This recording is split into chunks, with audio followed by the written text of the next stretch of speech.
message nyonso depuis na bandaka émission na ba chaîne nationale et puis internationale bazomona ba confirmation sauf que nazo fongola munoko soki nzambe alobi na loba alobi na livre Ezekiel alobi loba na bango ata baboyi koyoka accomplissement nde mutu ko confirmer que nga na tindaki yo tomoni ba événement ebele ma message ebele de la part de l'Éternel oyo maintenant batu bakomi ko benga ko confirmer que prophète solo ba makambo zo te panzam juste nazo telema ko bima soki ka nzamba lobi toke na 18 jours presque na fin poto c'est la événement c'est le monde entier na bimi lisusu oyo ezali avertissement ya makasi o nzamba pesi parce que na kati avertissement wana nzambe azoko avertir likambo etali seni pour seni nde ya za de base na moment o misu ya monde entier ezali fixé na seni tolobaki na Congo nzamba Congo aza nzambe ya élection soki seni azoko yeba te ke nzamba Congo aza nzambe ya élection alors akoko ya victime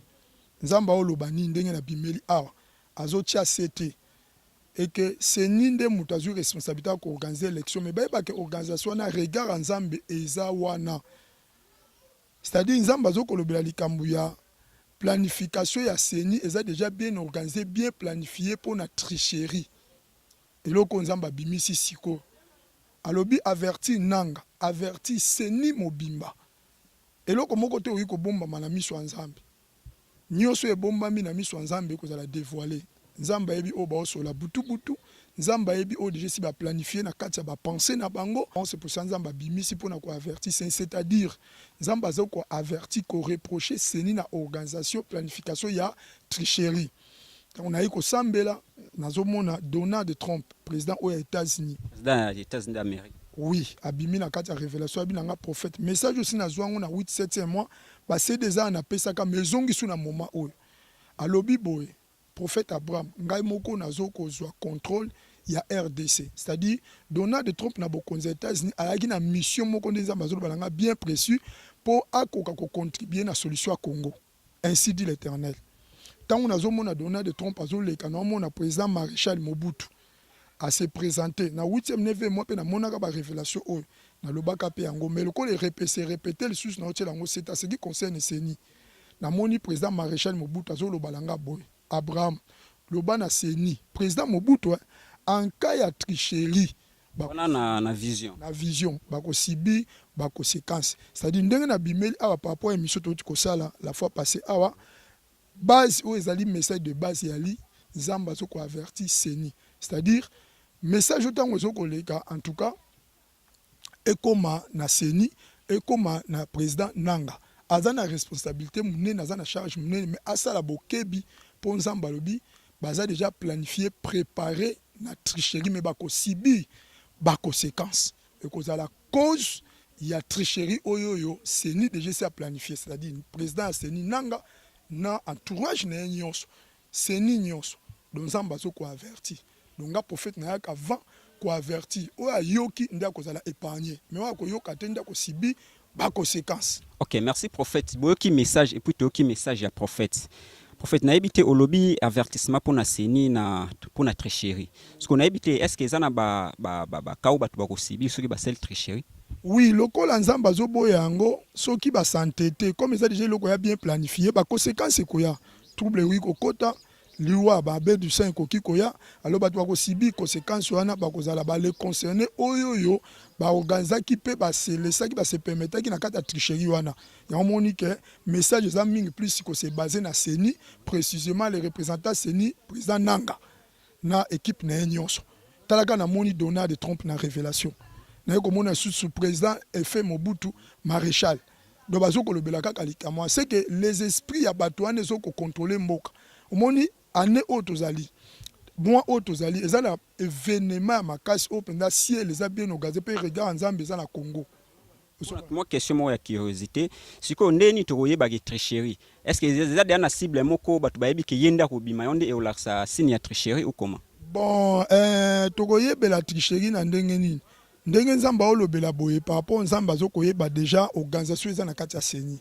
tokoyeba tricherie na ba conséquences o ekoya tant to ko avertir c'est-à-dire ba message autant ezo koma eza concerné à seni et précisément pas nanga ba miye baka tant nzamba zo reprocher mutu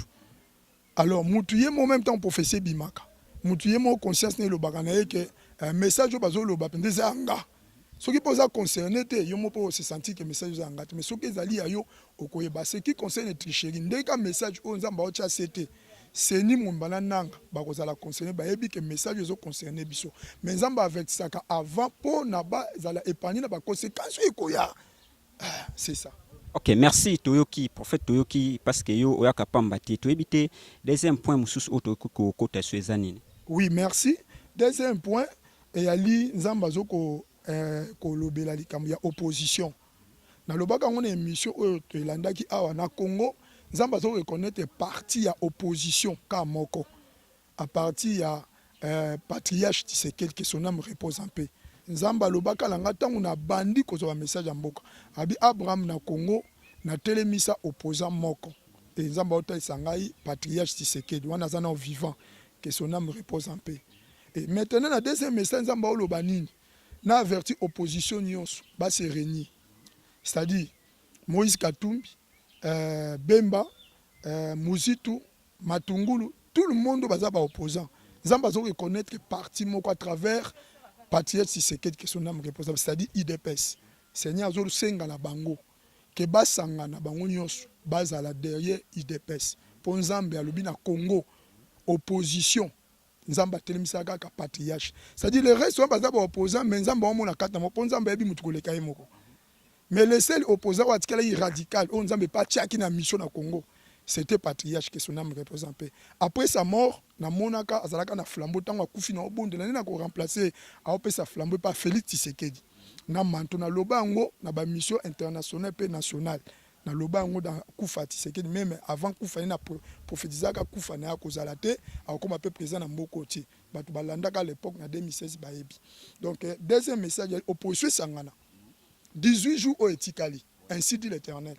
Bazala derrière IDPS, derrière Félix Tshisekedi. Donc, et là, on a le baki émission to landaki likambo oyo caméra sali. Na le baki azana kata révélation en Zambie. Vital Kamerhe, le président Vital Kamerhe. Nge abimisi fachi Félix Tshisekedi. Yoko to tuna ko lobi ba lesio mo na IDPS ngabi non. Ngamona na mtabandundu. Ngamuyaka. Donc dans bolo be afayu la mtabandundu. Na cause à la derrière yesuki na osela musala ngo charnellement. Na musuni. Mais comme si n'avait une révélation na zoko loba pour batwa baba lu baba ni tout cela et pas nzambe distinction ya ba tribu ezate nzamba otala bokonzo atina kacha batu zomona bokonzo atina kacha batu donc azoko lobela opposition nyonso esangana wana comme deuxième message baza na kacha IDPS parce que c'est parti reconnu o nzamba tcheki na mboka o pe lobi bokonzo evani na kacha ya IDPS siko prophète na epte siko na ba prophétie oyo loba pardon surtout ya IDPS ndenge e stolo bara ndenge simbaka te par exemple ndenge loba ke il faut Tshisekedi azala président siko ndenge e tenaka ndenge wana te e sara ndenge ni prophétie bimi e sa mi ndenge wana te siko yo mo esala ko ndenge non c'est-à-dire que ngai façon na ngape na ngana profiter pe na ba émission nationale na koleka la ba télé na lobango ngana yaka kotalisa o nzamba zoloba makambo ekoya neti tangu dialogue so sala mais exemple moko nzamba otalisa ngai ba kombo mibale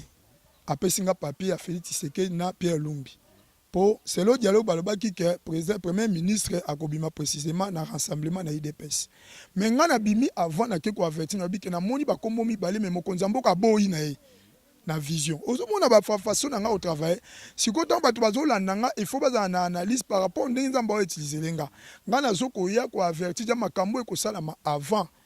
que bino bozoko zela eke mokonza mboka a nommé premier ministre selon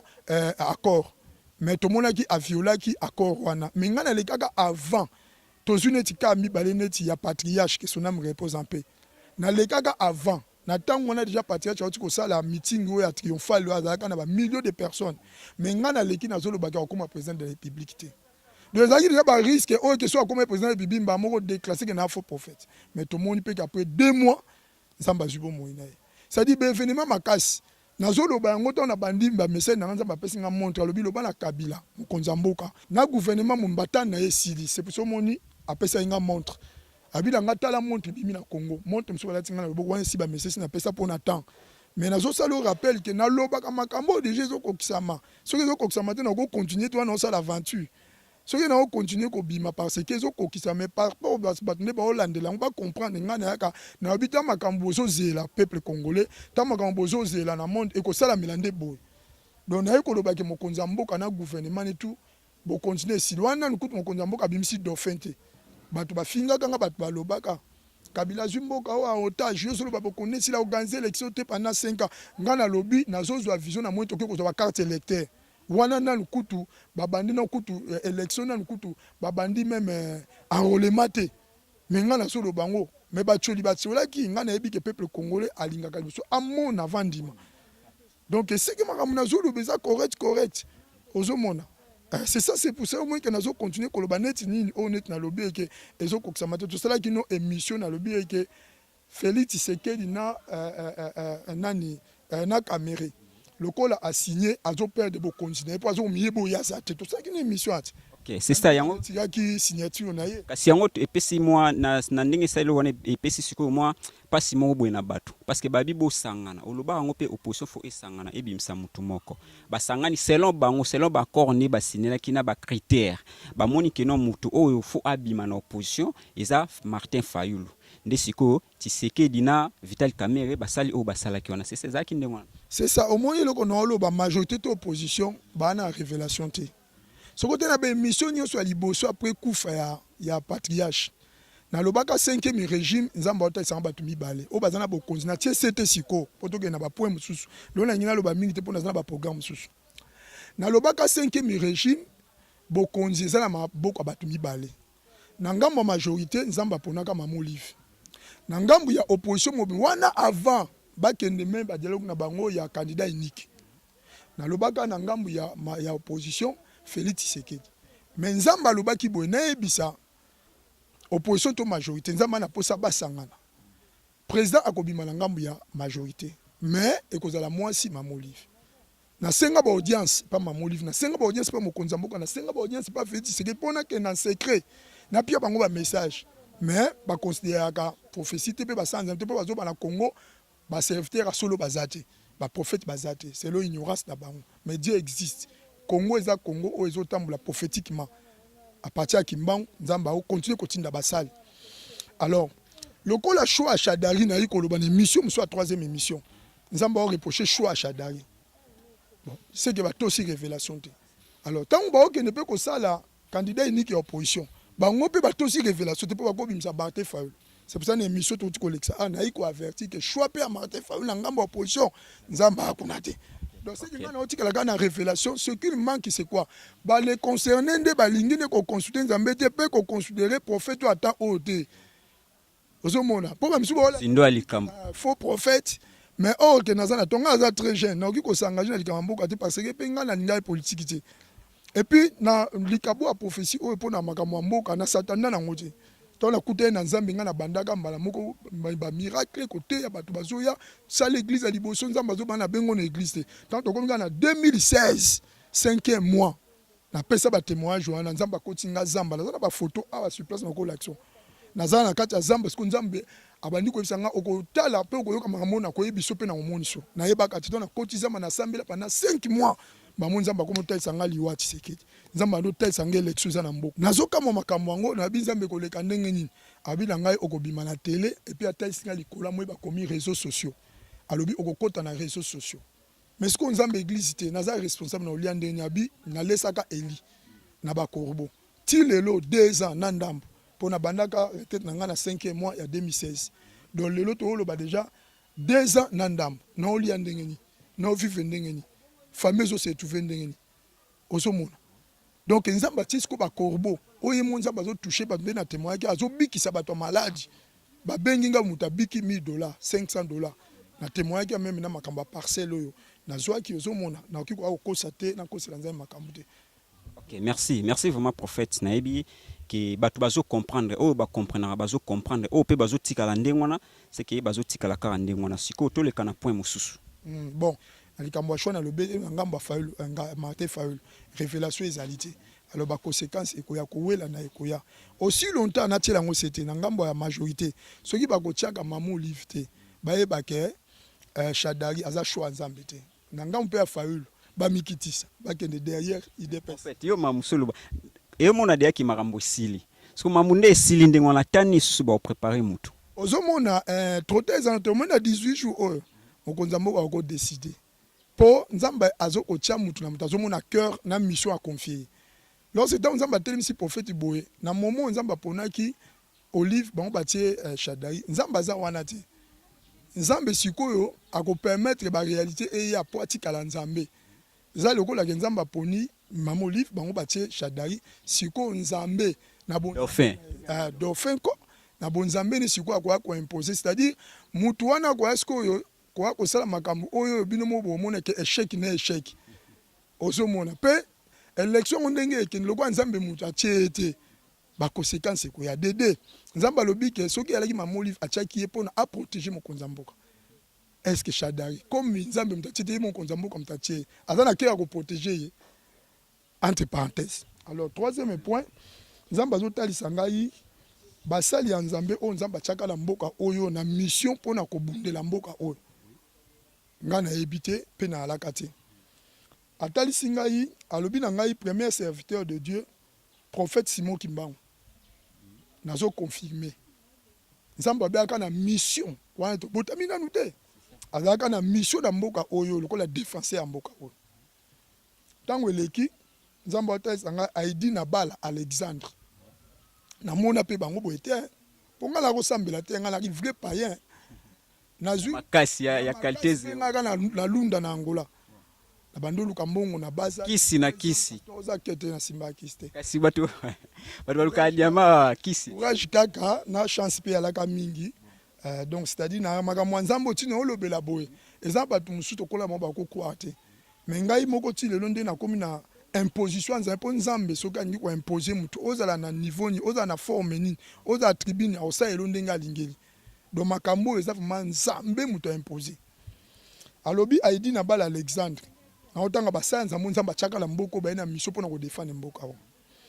apa Aidi na bala Alexandre nzamba ko talisa nga sikantenda bato na otanga na ba révélation na mission na bimeli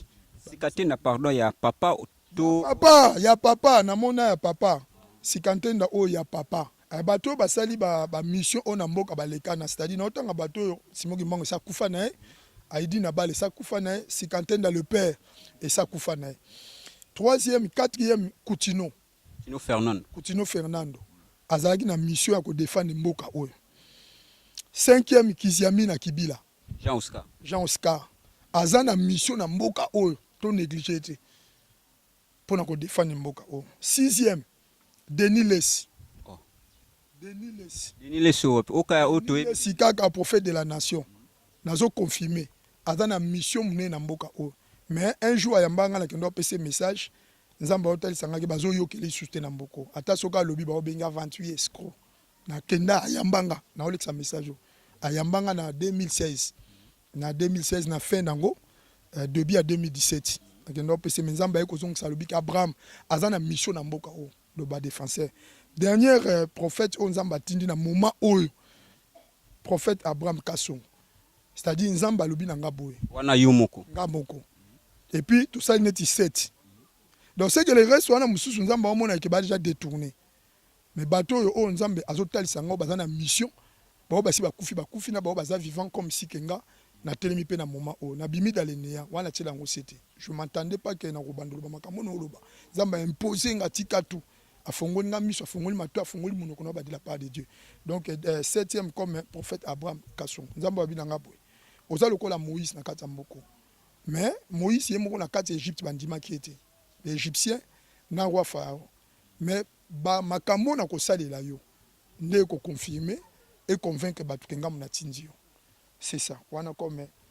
troisième point. Merci nasi bozolanda émission eza émission oyo polanda ba image ya bokara na tolobe la vie c'est-à-dire bo s'abonner ndenge na lobara mingi bo s'abonner pour que botala ba image ya kitoko bo et puis bo partager ka ba vidéo ndenge tolobara toujours boyo ki message oyo nzamba zo pesa à travers prophète Abraham Kasongo. Prophète, tu as point mususu ezasuni. Oui, c'est un quatrième point. Pour nous, la troisième point, il y a des serviteurs qui ont une mission dans Mboka, qui ont bakufa na baza vivant. Bon négliger message, tu as ainsi dit l'Éternel. Baza bato na ebi bango te kutana te parce que ngana la ki un païen nzamba zo imposer. na sambela te na so mona dinile salesa ki opake ya mwana otanga kombo na na bima kaka soki message eza na okokende na averti mutu nazongi na nga zamba to naza na ba instruction na nga na sentiment te na loba no na émission elandi Félix Tshisekedi atsaisi neti po miyebi aza te mais nga nazopesa ba message ya mboka na la malanda ngombi te na pe na molimo akipidité te na miyebaka o nga naza soko tai na bible ba prophète ba roi nde balaki ko luka bango un prophète akoya malanda ngombi te so naza na nzambe nzambe olesanga omesanga na olukani et puis na travailler na gouvernement céleste na lokola mende ou bien katundu ya ba porte-parole ya gouvernement ya mokonza moko Joseph Kabila alors nga na miyebi ke na travailler na gouvernement céleste étant porte-parole étant ambassadeur étant ministre tala ba galon ba titre belé ce qu'on a miyebi o nga naza et puis nzambe wana za irresponsable te nzambe a sa prendre en charge ba o ya poni ayebi ko lesa ayebi ko melisa ayebi ko s'occuper ayebi ba besoin na biso azo s'occuper nanga na okendo landa bato na simande bango ndende na vai na kwena nga bakwa ko luka nga so ba lukinga to ba osibi ba conséquences. Alors quatrième message na lobaki on la fois passé pe na ba télévision nationale to ko zo ba deuil national la fois passé na ba gi deuil moko mais tant on a zongi na ba prière nzamba to sa ba deuil national na kata mboka c'est multiplié. Oui, nzamba ata sa ba deuil national ça dit on a mona kambala on a deuil national c'était seulement que na yo langage nzamba insister à lobby que ya ka même langage que to ko zo ba deuil national na kata mboka o na ngambu ya opposition na ngambu ya majorité ba deuil national ekozala donc ezali ba politicien mais na kati wana na ekomona lisusu na kati wana ekomona na généraux moko la moina teni alors ba moro ba ko sibi ba deuil national nzamba pesi ngala ba kombo mais je me réserve mais nzamba lobi boy bazo sentir douleur na tolo ba misu ba bandi komilo ba poison opesa déjà message wana ba komi misatu non ba deuil national yali mais si ni kaka nzamba lobi boy ba sentir déjà douleur na tolo moto na kati ya cœur bazo komilo ba ke ya poison mais nzamba lobi na nga boy tango ba kolanda na suka tano opesa numéro se ba bengi nga nzamba pesa nga formule oyo ba obika ozolanda tango message eleki o aza le concerné parmi ba konzi na kata mboka o azo se sentir za bandi komitu na bima mboka et ya poison tonini signe moteme ya moto ba problème à cœur ba omitu na poison nzamba pesa nga formule o ba obika se ba benga mais soki ba yoki mais ba bengi te to mona ba kufe kolanda. Cinquième point nzamba otalisa pona ba kanyonso o ba olanda biso la fois passée de ça qui émission quand même na moni ba se discipliner na lobaki batika ko sala ba comparaison ba français ba bi la comparaison n'est pas raison et na moni mbalo bato ba bengi ba mi se discipliner nzamba lobaki na ngabo comme akotinga ndako comme se priver nga na nyonso na tango bato ba kolanda émission alobi na nga bato bazana ba cas o eza équilibrable ba docteur ba lembi poto elembi ba benganga eza maladie nini et puis na ocha c'était bato ba ko benganga ba benganga na foi tango zo benganga na foi formule na ko na biso ke la muka minuit sambela la muka minuit zo boye sala boye yo to ça directive au prophète azo peso même ça difficile bible bi mieux vaut obéissance que de sacrifice pour nzamba pesa nga pe formule yango ndezo ko faire vivre pendant 2 ans na bato bazo bika bato a sida bazo bika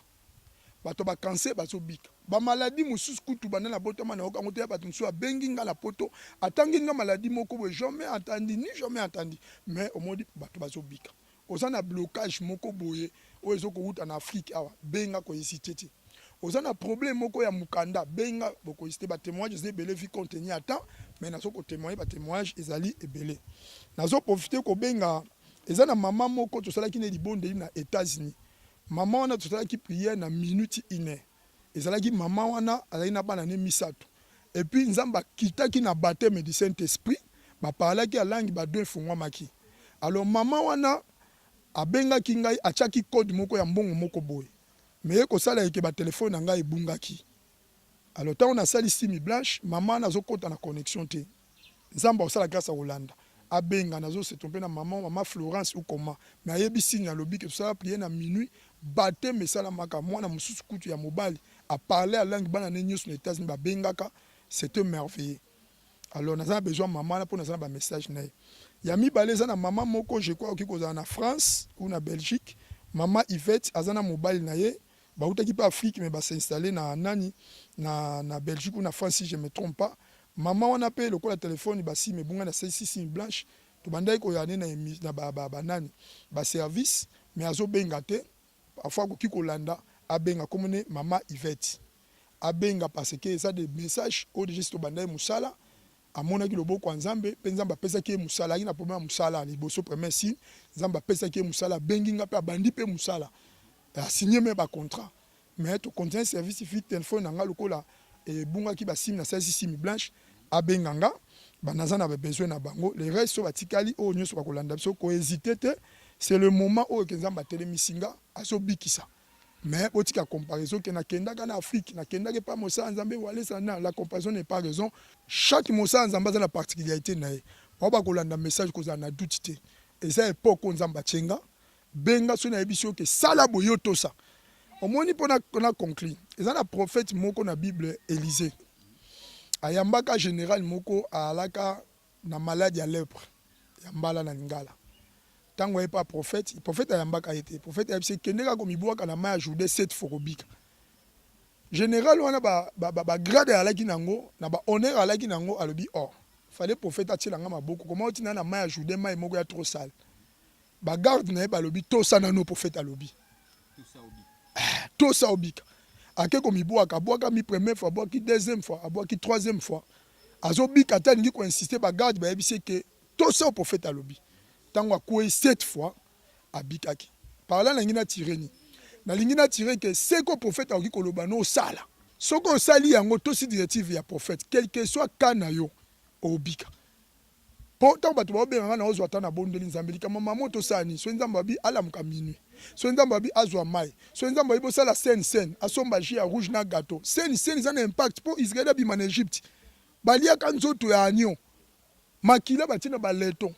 yesu abi so bomeli makila nanga bole nzoto nanga bobika bozwa bomoi mais ezalaka na barecommandation surtout oyo yaka barévélation ke nzambe abi maladi na ye abwami loba nasala boye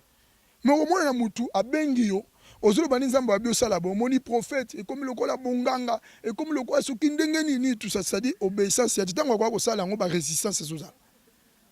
moye esala malonga eza te na nzoto impact ekozala te donc nzambe azobikisa dino todi manière po alobaki na ngai napesi yo formule ka ndenge alobi likambo badei national oyo apesi nga formule soki babengi nga nde bazoyoka nzambe apesi formule na kodévoile yango te eza na eloko moko te eza plus grand que force ou grandeur ya nzambe na biso bibi ce qui est impossible aux hommes c'est possible à Dieu tout est possible à celui qui croit parce que moi question mo susu pardon na katio toza na bato maladi ebele awa na Congo na RDC na Kin surtout na ba mama yemo na hôpital ya minene bazali pourquoi pas oki kokende po sali moi ba prière on pardon ba prière bato pe ba obika po na nini ka ba obalanda biso mingi na internet non bato pe bazobika awa mais nga nazokosala mosala oyo par l'instruction mpo nzambe d'abord ayebelanga kosala église te ntango mpe na bandanga na bateti na nga moko kosala baeglise na yamba bato babika ebele ozomona mwana makambo ya nzambe fo mikitisa nzambe amatisa yo mibomba yesu amonana na kati ya Kongo ata ona otia ngola na bandi makambo ya nzambe bato babiki po nzambe ale kobomba nga na ba retraite moi j'aime de retraite nga sacrificateur nga nasala ba retraite mususu ya ba 300 jours na bimi boye bato bazobika okute na nga kaka bobiki ba témoignage vrai ba sorcellerie oyo epa na nga quelque soit boza na sorcier aboya